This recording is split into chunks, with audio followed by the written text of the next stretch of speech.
السلام عليكم ورحمة الله وبركاته.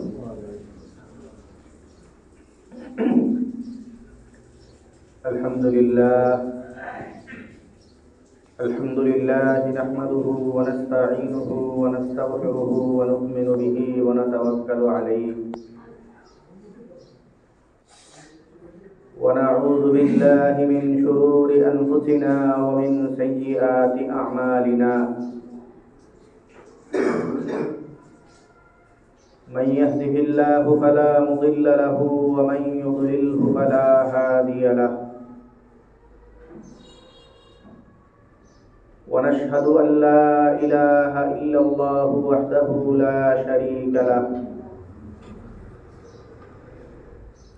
ونشهد أن سيدنا ومولانا محمدا عبده ورسوله صلى الله عليه وعلى آله وأصحابه وبارك وسلم.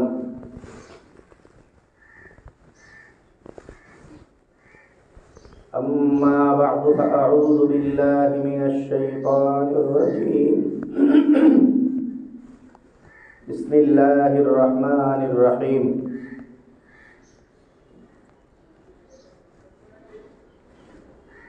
وأن تصوموا خير لكم إن كنتم تعلمون. وقال رسول الله صلى الله عليه وسلم: إن الله ليطلع في ليلة النصف من شعبان فيغفر لجميع خلقه إلا لمشرك أو مشاحن،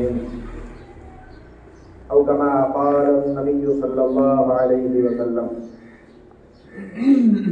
اللهم صل على محمد وعلى آل محمد كما صليت على إبراهيم وعلى آل إبراهيم إنك حميد مجيد.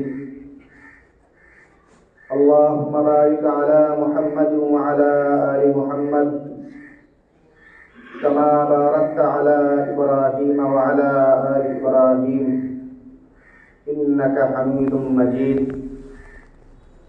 سبحانك لا علم لنا إلا ما علمتنا إنك أنت العليم الحكيم.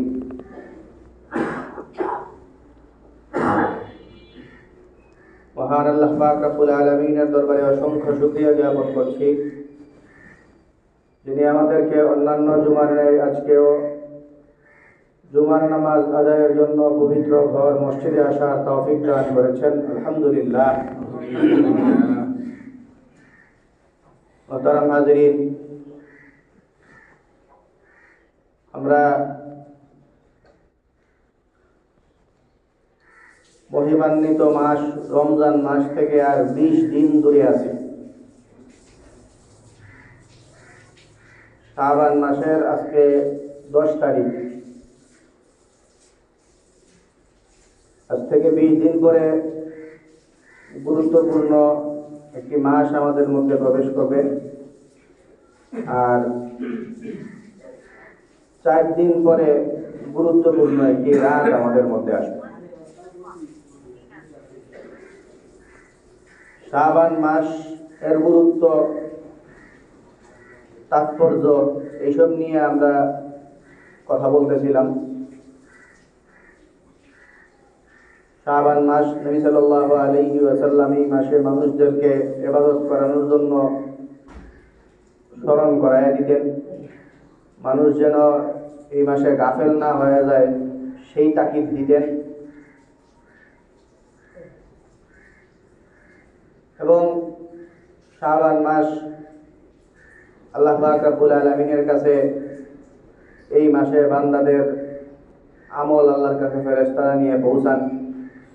এজন্য এই সময়ে এই মাসে ইবাদত বন্দেগীতে লিপ্ত থাকতেন নবী সাল্লাল্লাহু আলাইহি ওয়াসাল্লাম এবং থাকার উৎসাহ দিতেন। এইসব বিষয়ে আমরা কথা বলছি। এই শাবান মাসে নবী সাল্লাল্লাহু আলাইহি ওয়াসাল্লাম রমজান ছাড়া অন্য যে কোনো মাসের চেয়ে সবচেয়ে বেশি রোজা রাখতেন। নবী সাল্লাল্লাহু আলাইহি ওয়াসাল্লাম এই মাস প্রায় পুরাটা রোজা রাখতেন, এবং হাদিসের বিভিন্ন জায়গায় আছে যে প্রায় পুরাটা না, আসলে পুরাটা মাসই নবী সাল্লাল্লাহু আলাইহি ওয়াসাল্লাম রোজা রাখতেন।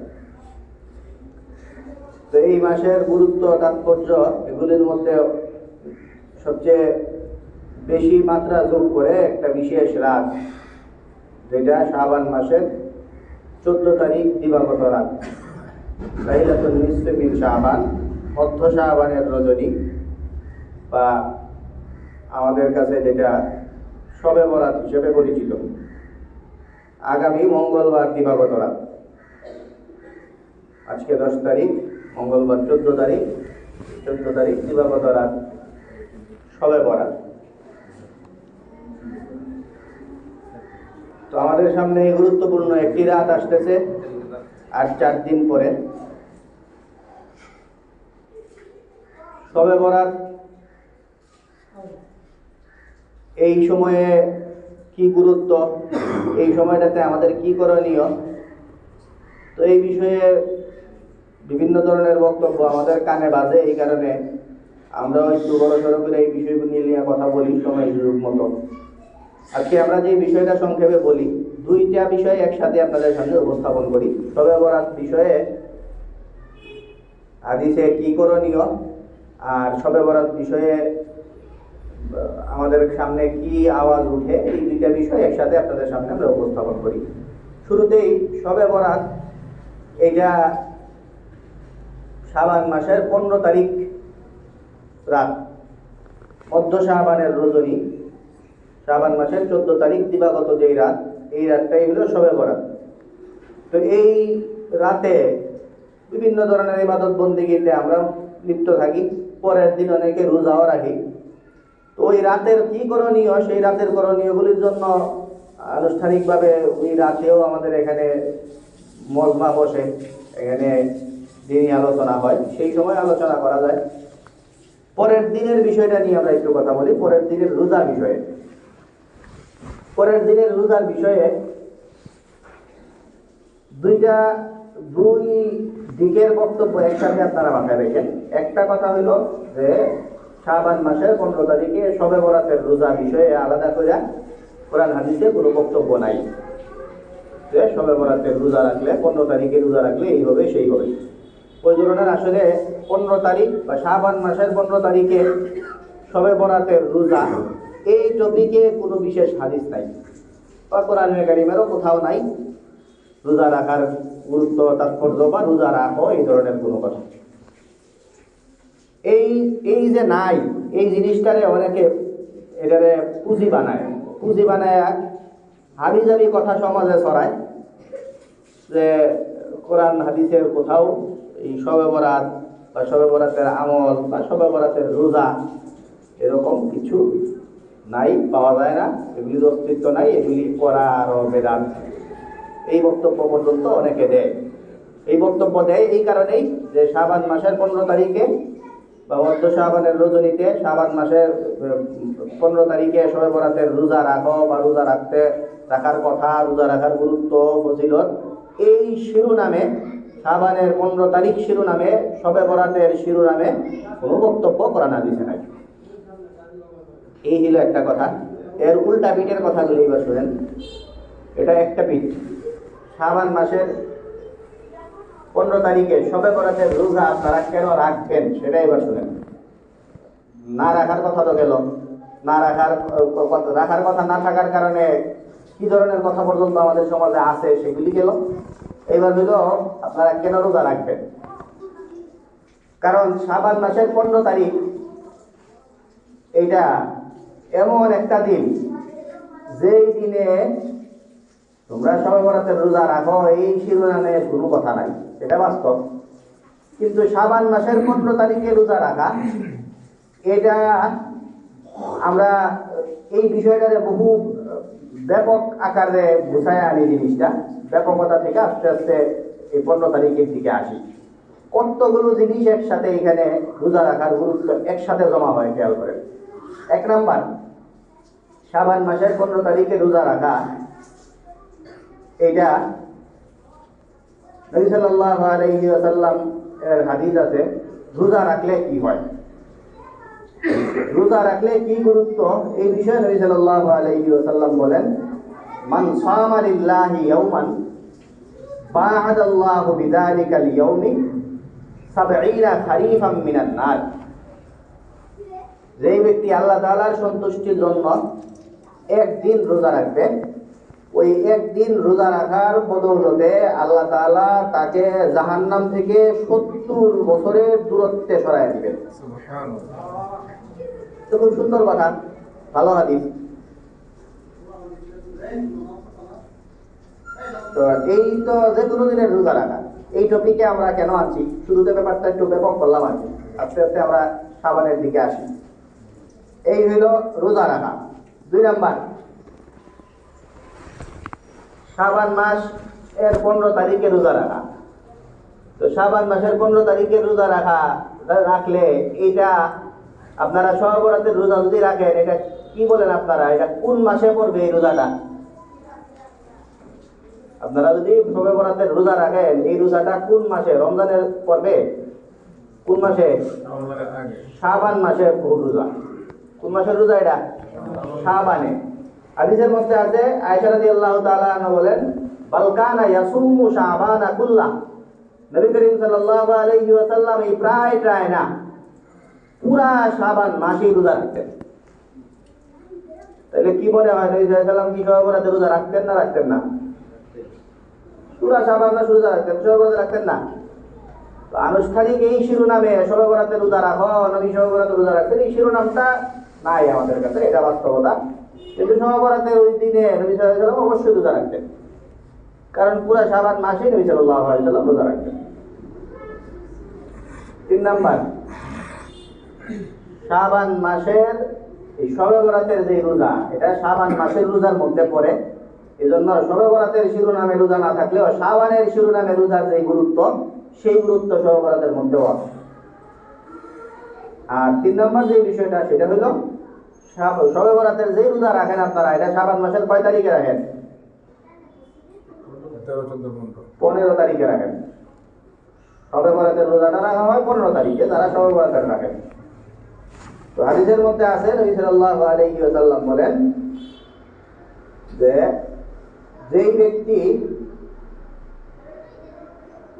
কোন মাসের 13 তারিখ, 14 তারিখ, 15 তারিখ এই 3 দিন রোজা রাখবে,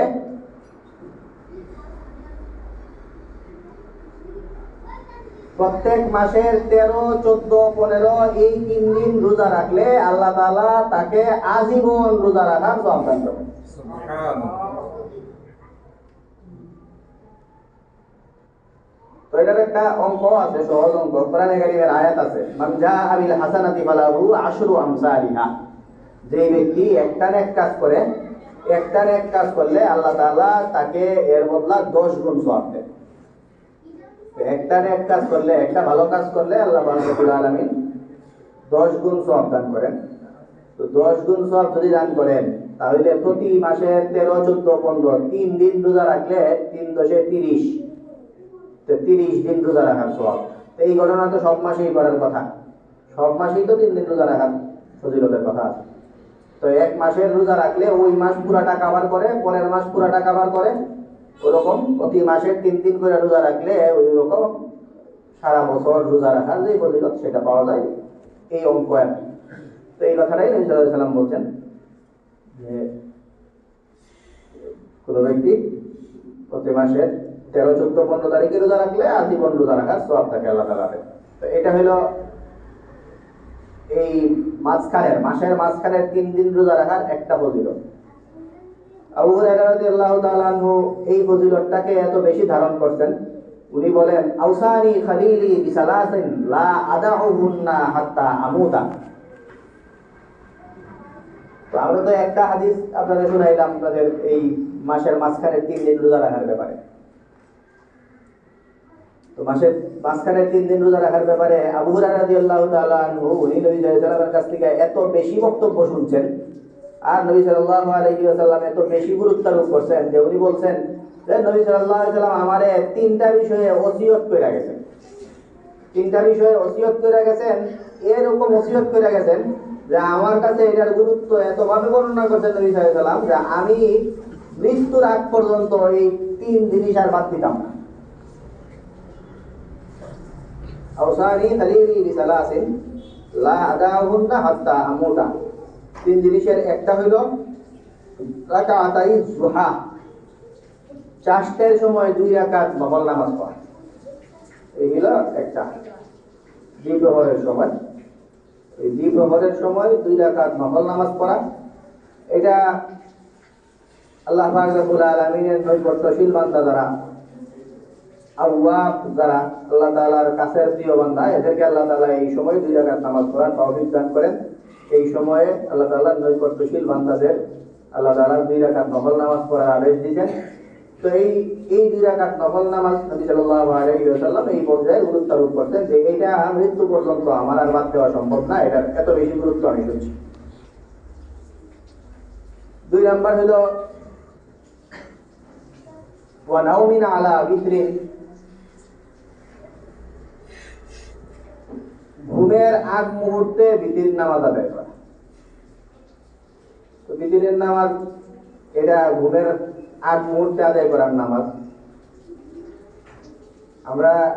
আমাদের এটা অভ্যাস হয়ে গেছে, আমরা এশার নামাজের পর 2 রাকাত সুন্নতের পরে বিতির পরে ফেলি। তো অনেকে তো বলি যে এরপরে আর নামাজ পড়বো কিনা, আবার নামাজ পড়ার সুযোগ হবে কিনা, শুয়ে পড়বো, ঘুমায় পড়বো, পড়ি, সেটা ঠিক আছে। কিন্তু অনেকের আবার এরকম এই অভ্যাসটা এই পর্যায়ে বুঝছে যে জানে যে আমার আরো হয়তো নামাজ কিছু বাকি আছে, আরো নামাজ কিছুক্ষণ পরে পড়বো, এরপরেও এই সময় এই বিতরের নামাজ পড়ে দেবে, এত বেশি অভ্যাসে পরিণত হয়েছে। তো এই বিতরের নামাজের সময় আসলে এইটা না। বিতরের নামাজের সময় হলো ঘুমের আগ মুহূর্ত, যেই সময় সব নামাজ শেষ, সব নামাজের শেষে বিতরের নামাজ। রমজান মাসে শুধু তারাবির নামাজের পর বিতরের নামাজ আদায় করা, ওই সময়টাই বিতরের নামাজ আদায় করার নিয়ম। এছাড়া অন্যান্য বাকি 11 মাসে বিতরের নামাজ সর্বশেষ নামাজ। যাদের এশার পরে আর নামাজ পড়বেন না তারা তো মসজিদে ওই সময় বিতর করে ফেলবেন, আর যাদের অন্যান্য নামাজ পড়বেন, রাতের বেলা কিছু নফল নামাজ পড়বেন, কিয়ামুল লাইল করবেন, আরো যাদের অভ্যাস ভালো তারা তাহাজ্জুদ নামাজ পড়বেন, ওনাদের জন্য বিতির নামাজকে পেন্ডিং এ রাখতে হয়। বিতির নামাজটা সব নামাজের শেষে পড়তে হয়।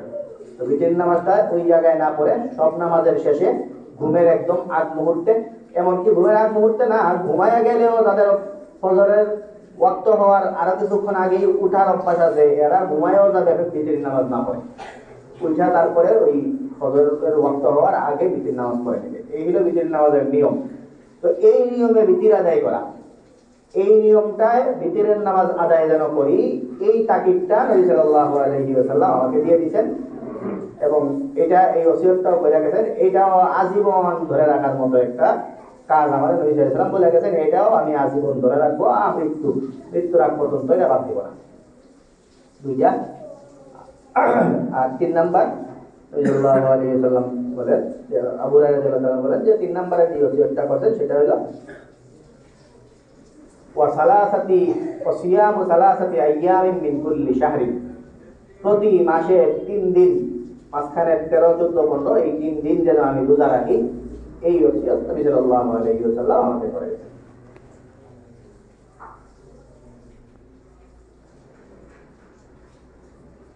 তো এই হলো মাঝখানের সময়গুলোতে রোজা রাখা, মাসের 3 দিনের সময়টায়। এই ব্যাপারে আরেকটা হাদিস আছে, এটা অন্যগুলো তো মাঝখানের 3 দিন রোজা রাখা, এটা 12 মাসের সব মাসের ক্ষেত্রেই প্রযোজ্য। নবী সাল্লাল্লাহু আলাইহি ওয়াসাল্লাম মাঝখানের 3 দিন রোজা রাখতে বলছেন, এটা তো সব মাসের বেলায় প্রযোজ্য। শবে বরাতের সাথে একটু বেশি সম্পর্ক আছে আরেকটা হাদিস থেকে আমরা বুঝতে পাই যে অন্যান্য মাসে সব মাসের কথাই তো আছে, সব মাসেই মাঝের এই 3 দিন রোজা রাখবো। এই শাবান মাসের বা এই শবে বরাতের সময়টায় বিশেষ গুরুত্বের সাথে এই মাসে অন্তত এই 3 দিন রোজা রাখা বেশি জরুরি। এইটা এই 3 দিন রোজার আরেকটা ফজিলত যে হাদিসে আছে সেখানে আমরা বুঝতে পারি। সেই ফজিলতের হাদিসটা বোঝার আগে আমরা শবে বরাত নিয়ে একটু কথা বুঝি। শবে বরাত এটা খুব গুরুত্বপূর্ণ একটা রাত। এই গুরুত্বপূর্ণ রাতে যে জিনিসটা ঘটে সেটা হলো আল্লাহ পাক রব্বুল আলামিন বান্দাদের প্রতি বিশেষ মনোনিবেশ করেন, বান্দাদের প্রতি বিশেষ দয়া আল্লাহ পাক রব্বুল আলামিন এই রাতে দেখান। আর এই রাতে যে দয়া দেখান, এই রাতে দয়া দেখানোর পদ্ধতি হইল আল্লাহ তাআলা দুইটা পার্টি ছাড়া। একটা হইল আল্লাহ তাআলার সাথে যারা শিরিক করে এরা, আর আরেকটা হইল যাদের ভিতরে হিংসা বিদ্বেষ আছে এরা। এই হিংসুটে লোক আর শিরিকে লিপ্ত লোক, এই দুই শ্রেণীর লোক ছাড়া আল্লাহ পাক রব্বুল আলামিন তার সকল বান্দাদেরকে এই রাতে ক্ষমা করে দেন। তাইলে শবে বরাতের সাথে যেই সম্পর্কটা, এটা হলো এখানে আমরা দেখতে পাইলাম শিরিক তো এটা একটা হাই লেভেলের অপরাধ। আমরা মুসলমানরা সচেষ্ট এই অপরাধে যেন আমরা না জড়াই, আমরা সবসময় সতর্ক করি। এবং মোটামুটি সচেতন মুসলমান যারা, তাদের ব্যাপারে আমাদের এই ভালো ধারণা আছে যে এই অপরাধ থেকে আল্লাহ তাআলা আমাদেরকে মুক্ত রাখছেন। তো যেই দুইটা বাজে চরিত্র, বাজে দুইটা চরিত্র, একটা হইল শিরিকে লিপ্ত হওয়া আর একটা হইল হিংসায় লিপ্ত হওয়া। তো মুসলমানরা বলা যায় যে একটা থেকে মুক্ত, শিরিক থেকে। আর আরেকটা যেটা আছে হিংসা থেকে মুক্ত, হিংসা থেকে মুক্ত হইলে, হিংসুটে মনোভাব পরিহার করলে যারা, এদেরকে আল্লাহ তাআলা এই শবে বরাতে ক্ষমা করে দেন। আর শবে বরাতে যে ক্ষমা করে দিবেন এইটা অর্জন করবেন কেমনে? হিংসা এটা মানসিক একটা ব্যাপার, মানুষ নিজে থেকে এটা এই হিংসা বাদ দিবে। মানুষ সচেষ্ট হইল যে আমি অন্য কারো ব্যাপারে বিদ্বেষ লালন করব না, অন্য কারো ব্যাপারে হিংসা পোষণ করব না। এটা তো একটা মানসিক একটা ব্যাপার আছে। আর পাশাপাশি কিছু অ্যাক্টিভিজম আছে যেগুলো দিয়ে এই হিংসা দূর করা যায়।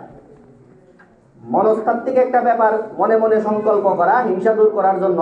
এই মনে মনে সংকল্প তো করবেনই যে এই শবে বরাতের মতো গুরুত্বপূর্ণ রজনী আসতেছে, এই রাতের ক্ষমা পাইতে হইলে শিরিক থেকে তো আল্লাহ তাআলা ঈমানের মাধ্যমে আমাদেরকে মুক্ত রাখছেন, আর আমি নিজে সচেষ্ট হইয়া হিংসা থেকে মুক্ত হইব, এই মানসিকতা তো লালন করবেন। পাশাপাশি কিছু কর্ম আছে যেই কর্মের দ্বারা এই হিংসা থেকে দূরে থাকা যায়। এই একটা কর্ম হইল এটা, হাদিসের মধ্যে আছে নবী সাল্লাল্লাহু আলাইহি ওয়াসাল্লাম বলেন, সিয়ামু সালাসাতি আইয়ামিন মিন কুল্লি শাহরিন তুযহিবু ওয়াহরান নাফসি। মাসের 13 তারিখ, 14 তারিখ, 15 তারিখ, এই 3 দিন রোজা রাখাটা এটা মানুষের অন্তরের হিংসাকে মিটিয়ে ফেলে। এই হইল শাবান মাসের মাঝখানের 3 দিন রোজা রাখার গুরুত্বের সাথে শবে বরাতের সংযোগ। শবে বরাতে মানুষকে মুক্ত, মানুষ শবে বরাতের ফজিলত পাইতে হইলে হিংসা থেকে মুক্ত থাকতে হয়। আর এই 13, 14, 15 তারিখে রোজা রাখার দ্বারা এই লাভটা হয় যে এই রোজা রাখলে এই হিংসা ফেরা যায়।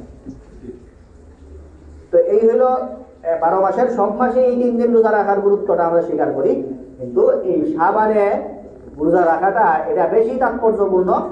আর শাবান মাসের এই মাঝখানের দিনের যে ফজিলত, এটার সাথে বেশি সম্পৃক্ত হইল অন্তত এই মাসের রোজা রাখাটা। কারণ এই মাসে রোজা রাখলে হিংসা সরে, আর এই হিংসা সরলে এই শাবানের মাঝখানের যে রজনী শবে বরাতের তাৎপর্য এটা বুঝা উঠবে। এই হইল 3 নম্বর পয়েন্টটা। আমরা খুব একটু বড় করে বললাম যে 3 নম্বর যে বিষয়টা আমরা বলছিলাম যে ঠিক আছে, আপনাদের সামনে অনেক মুখরোচক বক্তব্য, কিছু ঝান্ডাবাজি কথাবার্তা, যে শবে বরাত নিয়ে কোনো হাদিস নাই শবে বরাতে রোজা রাখার। সঠিক কথা, আসলেই বাস্তব কথা। যে শবে বরাতে রোজা রাখো এই শিরোনামে তো হাদিস নাই। এই ধরনের কিছু কথাবার্তা তাদের সামনে আসতে পারে। এই জন্য আমরা বললাম যে রোজা রাখার গুরুত্ব, শাবান মাসে রোজা রাখার গুরুত্ব, এবং এই শাবান মাসে রোজা রাখার গুরুত্বের পাশাপাশি শুধু শাবান মাস না, এই শবে বরাতের সময়টা 13, 14, 15 তারিখ, এই 3 দিন রোজা রাখার যে গুরুত্ব, সেই গুরুত্ব ইত্যাদি বিষয়ে প্রচুর হাদিস আছে। যে হাদিসগুলো দিয়ে স্পষ্টত আমরা ক্লিয়ারই বুঝতে পারি অবশ্যই শবে বরাতের রোজাটা এরা নবী সাল্লাল্লাহু আলাইহি ওয়াসাল্লাম রাখতেন, আর সাহাবায়ে কেরাম ওনারা অবশ্যই এই সময়ে রোজা রাখতেন। এখন আমরা রোজা রাখার গুরুত্ব তুলে ধরলাম। এরপরে আর একটু কাছাকাছি আইসা শাবান মাসে রোজা রাখলে কি হয় সেটার গুরুত্ব তুলে ধরে শবে বরাতের গুরুত্ব, রোজার গুরুত্ব ফুটায় তোলার চেষ্টা করলাম। আরো কাছে গিয়া শাবান মাসের 13, 14, 15 তারিখ এই 3 দিন রোজা রাখলে কি লাভ সেটা আপনাদের সামনে তুলে দিলাম। শাবানের এই শবে বরাতের রোজা রাখার গুরুত্ব তুলে ধরলাম। এখন আর একটু সামনে যদি যাই তাইলে একটা পথই আছে, ঢালাও ভাবে সব রোজা আর শাবান মাসের রোজা, শাবান মাসের মাঝের 3 দিনের রোজা, এগুলি না বইলা এখন একটা টপিকই বাকি আছে, এটা হলো শুধু শবে বরাতের রোজার কোনো গুরুত্ব পাওয়া যায় না। তো শুধু শবে বরাতের রোজা যেটা, এটার আগে ওই দিনটার আগের রাতে আপনাদের সাথে আবার আমাদের কথা হবে ইনশাল্লাহ। তো এই কারণে ওই আর একটু আরো বিশেষভাবে ওই দিনের ব্যাপারটা ওইটা নিয়ে কি আছে সেই বিষয়টা আমরা সেদিনই বলবো। এখন পর্যন্ত আমরা 3 দিনের রোজার গুরুত্ব আপনাদের সামনে নিয়ে আসলাম। এই জন্য এই 3 দিনের 3টা দিনই আমাদের সামনেই বইরা আছে, কোনোদিনই এমন না যে চলে গেছে। 13 তারিখ, 14 তারিখ, 15 তারিখ 3 দিনই সামনে আসতেছে, আজকে মাত্র 10 তারিখ। এই কারণে আপনারা খুব গুরুত্ব দিয়ে এই 3 দিনই রোজা রাখার চেষ্টা করবেন। 3 দিন রবি, সোম, মঙ্গল, বুধ। সোম, মঙ্গল, বুধ। হ্যাঁ, সোম, মঙ্গল, বুধ। সোমবার, মঙ্গলবার, বুধবার। তো মঙ্গলবার যেটা সেটা এর পরবর্তী দিনটাই হইল শবে বরাত, এরপরে বুধবার দিন, আর এর আগে 2 দিন মঙ্গলবার, তার আগে সোমবার। এটা এমনিতেই গুরুত্বপূর্ণ দিন, সোমবারে রোজা রাখা এমনি সুন্নত। নবী সাল্লাল্লাহু আলাইহি ওয়াসাল্লাম বহু কারণে সোমবারে রোজা রাখতেন। নবী সাল্লাল্লাহু আলাইহি ওয়াসাল্লামের জন্ম, নবী সাল্লাল্লাহু আলাইহি ওয়াসাল্লামের উপরে ওহী অবতীর্ণ, এই নবী সাল্লাল্লাহু আলাইহি ওয়াসাল্লামকে নবুয়ত প্রদান। তো এই ধরনের বহুবিধ কারণে নবী সাল্লাল্লাহু আলাইহি ওয়াসাল্লাম নিজেই সোমবারে রোজা রাখতেন। আমাদের এই 3 দিনের ভিতরে অনেক কিছু ঢুকে গেছে, ওই মাঝখানে 3 দিনের রোজা, শাবানের রোজা, এখন আবার সোমবারের রোজাও ঢুকলো। তো এই সোম, মঙ্গল, বুধ এই 3 দিন আপনারা রোজা রাখবেন। এই 3 দিনের রোজার যে তাৎপর্য সেই ব্যাপারটা আমরা বললাম। আর শুধু বুধবারের রোজার গুরুত্ব নিয়ে মঙ্গলবারের রাতে ইনশাআল্লাহ আমরা কথা বলবো, বিষয় নিয়ে আমরা চেষ্টা করবো। আল্লাহ পাক রব্বুল আলামিন আমাদের বুঝার এবং আমল করার তৌফিক দান করুন। ওয়া আখিরু দাওয়ানা আলহামদুলিল্লাহি রাব্বিল আলামিন।